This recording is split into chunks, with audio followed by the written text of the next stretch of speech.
이 시간 우리 함께 은혜 받을 말씀은 잠언서 11장 1에서 6절까지 말씀입니다. 잠언서 11장 1에서 6절까지 말씀 우리 한 목소리로 합독합니다. 속이는 저울은 여호와께서 미워하시나 공평한 추는 그가 기뻐하시느니라. 교만이 오면 욕도 오거니와 겸손한 자에게는 지혜가 있느니라. 정직한 자의 성실은 자기를 인도하거니와 사악한 자의 패역은 자기를 망하게 하느니라. 재물은 진노하시는 날에 무익하나 공의는 죽음에서 건지느니라. 완전한 자의 공의는 자기의 길을 곧게 하려니와 악한 자는 자기의 악으로 말미암아 넘어지느니라. 정직한 자의 공의는 자기를 건지려니와 사악한 자는 자기의 악에 잡히리라. 아멘. 오늘은 주일을 앞둔 예비일로서 벌써 또 한 주간 이렇게 다 저물어 갑니다. 시간이 정말 유수와 같이 흐르는 것 같습니다. 코로나 확산이 본격적으로 시작되었던 지난 2월 말쯤이었죠. 그때 참 쌀쌀한 공기였는데 오늘 새벽에 다시 그 쌀쌀함의 공기를 느끼면서 성전에 들어왔습니다. 하지만 호람되어 하나님 앞에 우리 주님 앞에 있을 때 우리의 마음이 진정한 평안을 느낀다는 것, 다시 한번 이 새벽에도 제에게는 그렇게 와닿는 것 같습니다. 여러분, 세상의 근심과 걱정, 두려움들도 주님 앞에서라면 눈 녹듯이 녹는단 말입니다. 그래서 다윗은 고난의 삶의 연속에서도 그는 고백하기를 시편 23편 1절의 말씀을 보면 여호와는 나의 목자시니 내게 부족함이 없으리로다. 아멘. 그리 고백했단 말입니다. 사랑하는 성도 여러분, 세상이 아무리 흉흉하고 우리 힘들게 한다 할지라도 여러분, 세상이 아무리 바뀌고 변한다 할지라도 여러분, 우리를 향한 주의 사랑은 조금도 변함이 없음을 여러분들 오늘도 말씀 가운데 깨닫게 되기를, 그리고 하나님 싫어하시는 악한 자의 편에 설 것이 아니고 오직 우리는 하나님의 방법과 생각으로 이 세상을 이겨내갈 수 있기를 주님의 이름 간절히 축원합니다. 진리 위에 바로 서는 저와 여러분들이 되기를 주님의 이름 간절히 소망합니다. 하나님은 우리가 그렇습니다. 거짓과 탐욕에 물들지 않기를 바라십니다. 기회주의자가 아니라 언제든지 정직한 자, 언제든지 변치 아니하는 믿음으로 살아가기를 주님은 원하십니다. 오늘 보면 1절에 보면 속이는 저울은 여호와께서 미워하시나 공평한 추는 그가 기뻐하신다 라고 말씀합니다. 이것은 율법에 명시된 것이기도 합니다. 우리 율법서인 레위기 19장 36절에 보면 공평한 저울과 공평한 추와 공평한 예바와 공평한 흰을 사용하라 라고 말씀합니다. 공평하게 사람들 속이려 하지 말고 공평한 추, 공평한 저울을 사용하라는 겁니다. 신명기 25장 13절에서 15절, 이것 또한 역시 율법서이지요. 신명기 25장 13에서 15절에 분명히 또한 말씀합니다. 너는 내 주머니에 두 종류의 저울추, 곧 큰 것과 작은 것을 넣지 말 것이며 내 집에 두 종류의 되, 곧 큰 것과 작은 것을 두지 말 것이요 오직 온전하고 공정한 저울추를 두며 온전하고 공정한 퇴를 둘 것이라. 그러면 내 하나님 여호와께서 내게 주시는 땅에서 내 날이 길리라. 이런 일들을 행하는 모든 자, 악을 행하는 모든 자는 내 하나님 여호와께 가증하니라. 아멘. 여러분, 호주머니에 두 가지 마음, 두 가지 것을 갖지 말라는 거예요. 능력 있고 좀 많이 가진 사람들 앞에서는 우리가 약한 척하고, 약한 자들 앞에서는 강한 척하고, 그리고 항상 상황과 환경에 따라 이런 마음의 중심이 흔들어져 버리는 것, 이거 안 된다는 겁니다. 언제든지 범사에 정직해야 된다는 거예요. 늘 동일한 마음 가지고 가야 된다는 것이지요. 사랑하는 성도 여러분, 우리는 속이는 저울을 버리고 공평한 추를 사용해야만 한다는 것입니다. 내게 정직하지 못한 이익을 계산하고자, 그래서 상대를 속이고자 부정한 방법을 사용해서는 절대로 안 된다는 겁니다. 그것은 신명기의 말씀처럼 그것은 하나님 앞에 가증한 것이 된다는 거예요. 공평한 추는 정직하게 정당하게 돈을 버는 행위를 말하고 있습니다. 그렇습니다. 앞서 잠언서 10장 15절, 잠언서 10장 15절에서도 말씀하고 있듯이 부자의 재물은 견고한 성과 같다는 거예요. 견고한 성과 같다. 즉 많은 소득이 문제가 된다는 것이 아니에요. 부자가 가지고 있는 물질이 다 나쁜 것이 아니란 말입니다. 정직한 땀을 흘리고 최선을 다해 살아갈 때 하나님께서 이 땅에 기름진 복들 주신다는 거예요. 그런데 하나님 주시는 이 땅에 기름진 복들을 가지고 있다고 해서 다 악하다고 할 수 있겠습니까? 아니에요. 정직하게 벌어서 정직하게 부를 누리고 살아가는 사람들도 세상에 얼마나 많은지 몰라요. 오히려 16절에 말씀하는 것처럼 생명에 이르게 하는 복된 재물이 될 수도 있다는 거예요. 그러나 문제는 어떻습니까? 부정한 방법으로 쌓은 소득이 하나님 앞에 악하고 게으른, 정말로 악한 행위가 된다는 말입니다.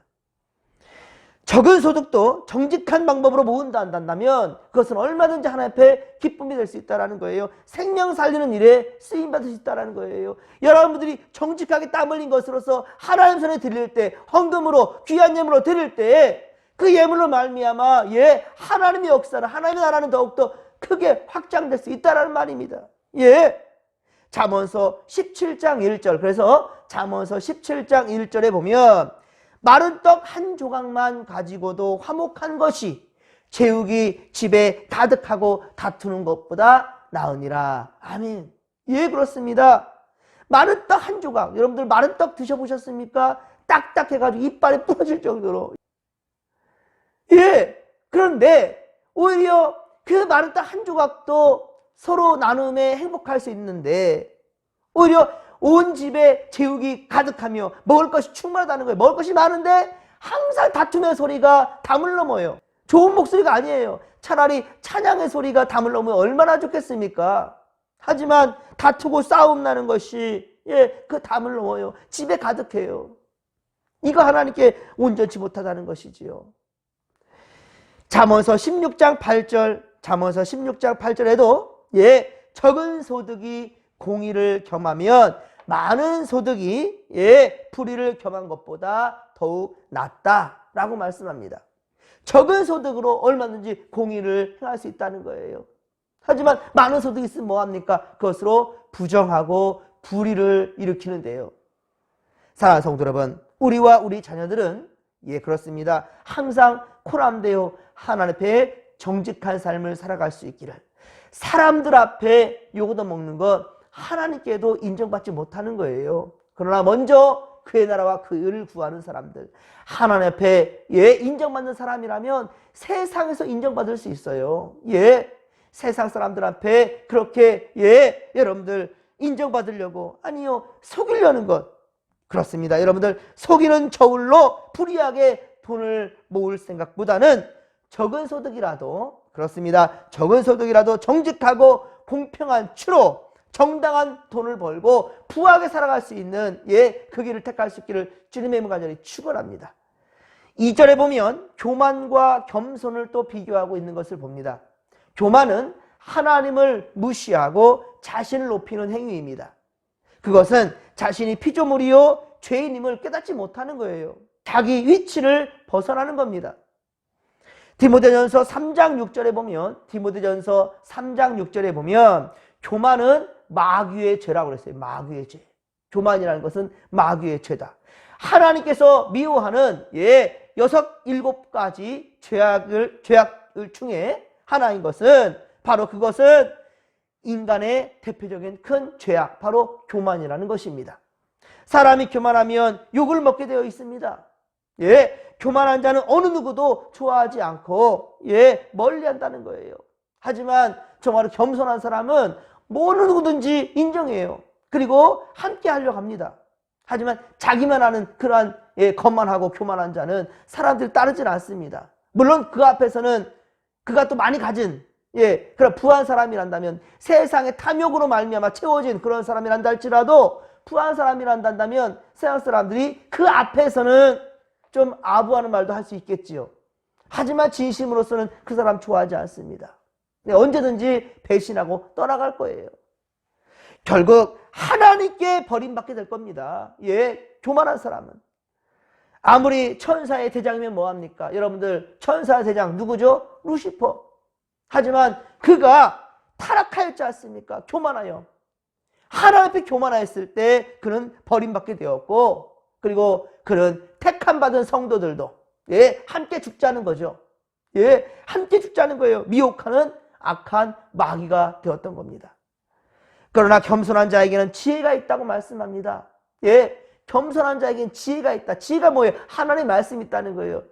항상 하나님의 말씀에 따라 살아가는 그러한 사람이 바로 겸손한 사람이다라는 거예요. 오늘도 이 하루를 시작할 때 여러분들 하나님 앞에 있습니다.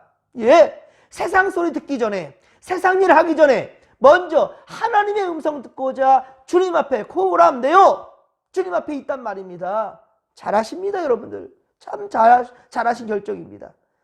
고람되어 하나님 앞에 있어서 주의 말씀을 가진다는 거예요. 주의 말씀을 가진다는 것. 겸손한 자는 하나님을 인정하고 주님을 높이는 거죠. 자신을 낮추며 자신이 피조물이고 부족한 죄성을 가진 자라는 것, 연약한 자라는 것, 이것을 고백할 줄 아는 자입니다.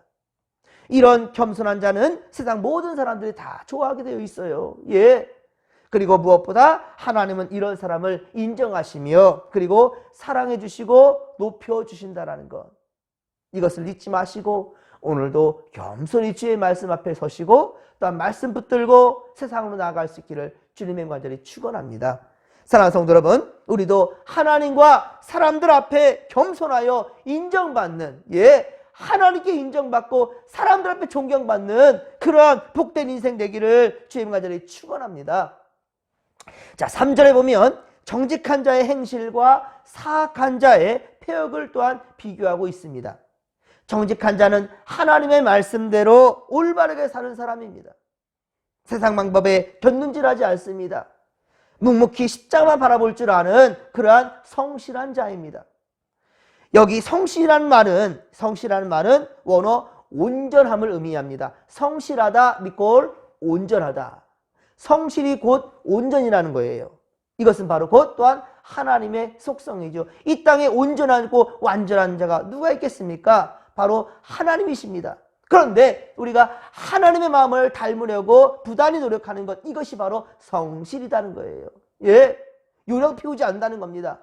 항상 묵묵히, 때로는 세상 사람들이 비웃고 바보라고 할 정도로, 하지만 행복한 바보, 하나님만 바라볼 줄 아는, 하나님 말씀대로만 살려고 하는, 그렇게 애쓰는 그런 믿음의 권속들, 그렇습니다. 그런 자들만이 진노의 날에, 오히려 심판의 날에 심판받는 것이 아니라 상급을 받게 될 것이고 주님 예비하신 나라로 갈 수 있게 된다는 거예요. 여기 4절에 진노하는 날, 그렇습니다. 오늘 본문 4절에 진노하는 날, 즉 주께서 재림하시어 심판하는 날에는 정직과 성실과 온전한 자의 공의는 평강과 생명의 바로 천국의 길, 그 나라로 갈 수 있게 된다는 것입니다. 그러나 악한 자는 자기의 그 악한 꾀로 말미암아 넘어지게 된다. 5절 말씀, 그렇죠? 넘어지는 자예요. 에녹은 하나님과 동행하다가, 그렇죠? 그렇게 죽음을 맛보지 아니하고 주님 나라 갔습니다. 노아는 의롭고 온전한 삶을 살다가 홍수 심판 때에 방주에서 구원을 받았습니다. 그리고 다윗은 세상의 칼과 그리고 창의 힘을 의지하지 않았고요, 오직 만군의 여호와 하나님의 이름을 붙들고 나아갔을 때 그 골리앗 장수도 쓰러뜨릴 수 있었단 말입니다. 그 손에는 세상에서 부러워하는 그러한 신신 무기가 있었던 것이 아니었어요. 그저 흔한 돌멩이였습니다. 그러나 그 돌멩이는 그저 흔한 것이 아니고 가치없는 것이 아니었습니다. 왜? 돌멩이가 중요한 것이 아니라 어떤 무기가 중요한 것이 아니라 그의 사고 개념이었어요. 그의 사고방식이 무엇이었느냐? 오직 하나님이 나와 함께 하신다면, 예, 하나님이 나와 함께 하신다면 어떤 어려움과, 예, 걱정, 근심들도 다, 예, 문제될 것이 없다라는 거죠. 세상이 아무리, 예, 골리앗처럼 막강한 자, 막강한 힘으로 우리를 짓는단다 할지라도 오직 여호와 하나님 만군의 이름으로 나아간다면, 예, 능히 이겨낼 수 있다라는 확신이 우리 다윗에게는 있었던 겁니다. 그렇습니다. 의인은 그 행사가 다 형통할 것입니다. 시편 1편 3절이죠. 예, 의인은 그 행사가 다 형통하게 됩니다. 믿으시면 아멘 합시다. 성도가 사망의 음침한 골짜기를 다닐지라도 해를 두려워하지 않는 것, 예, 그렇습니다. 주께서 우리와 어때요? 함께 하시기 때문에. 다윗이 골리앗을 이길 수 있었던 것은 하나님이 나와 함께 하신다는 확신이었기 때문이에요. 이하로 시작하는 여러분들도 하나님 나와 함께 하신다는 임마누엘, 하나님 나와 함께 하신다는 확신 가지고 여러분들 오늘도 살아갈 수 있기를 주의 간절히 축원합니다. 주의 지팡이와 막대기가 나를 안위하시나이다. 할렐루야! 사랑하는 성도 여러분, 우리도 갈라디아서 6장 7절, 그렇습니다. 갈라디아서 6장 7절의 말씀처럼 선을 행하되 낙심하지 않기를 바랍니다. 선을 행하되 낙심하지 마시고 포기하지 않기를 바랍니다. 그러면 반드시 때가 이를 때에 거두게 될 줄로 믿습니다. 주께서 우리의 삶 가운데 개입하셔서, 예, 선하시고 의롭고 정직하게 살도록 평안과 생명의 길로 이끌어 주시기를 간절히 빌고 소망합니다. 오직 코람되어 오늘도 정직한 믿음으로 최선을 다할 때에, 예, 하나님은 우리와 함께 하실 것이고 주의 능력 보여주실 것이고, 예, 주께서 기뻐하신 의의 길로만 우리를 인도하시고 진정한 승리, 세상에서 맛볼 수 없는 진정한 평화를 우리는 오늘 맛보게 될 줄로 믿습니다. 믿습니다. 건강한 믿음이들이 되기를 간절히 빌고 소망합니다. 세상 것 바라보지 마시고 우리 주님 바라보십시다. 주님 바라보시고 세상 바라보시면 세상이 그리 아름다울 수밖에 없다니까요. 어떤 근심과 걱정, 고통 가운데 있다 할지라도요, 주님 바라보시면 그것이 바로 푸른 초장으로 인도하시는 주님의 손길을 경험하게 될 줄로 믿습니다. 이 믿음 가지고 주여 삼창 부르며 기도하며 나갑니다. 주여, 주여, 주여. 살아계신 하나님 아버지, 고맙고 감사를 드립니다. 은혜 충만, 성령 충만, 말씀 충만을 함께 하소서. 오늘도 하나님 아버지요, 우리의 눈이 아버지 육의 것을 바라보지 않게 하시고 위의 것, 하늘의 것을 바라볼 수 있도록 도와주시며 주님만 바라볼 수 있도록 주여 도와주옵소서. 그러면 주께서 공급해 주시는 힘과 능력으로 이 하루를 능히 이겨낼 줄로 믿사올지니 주여 함께하여 주시옵소서. 코로나 바이러스가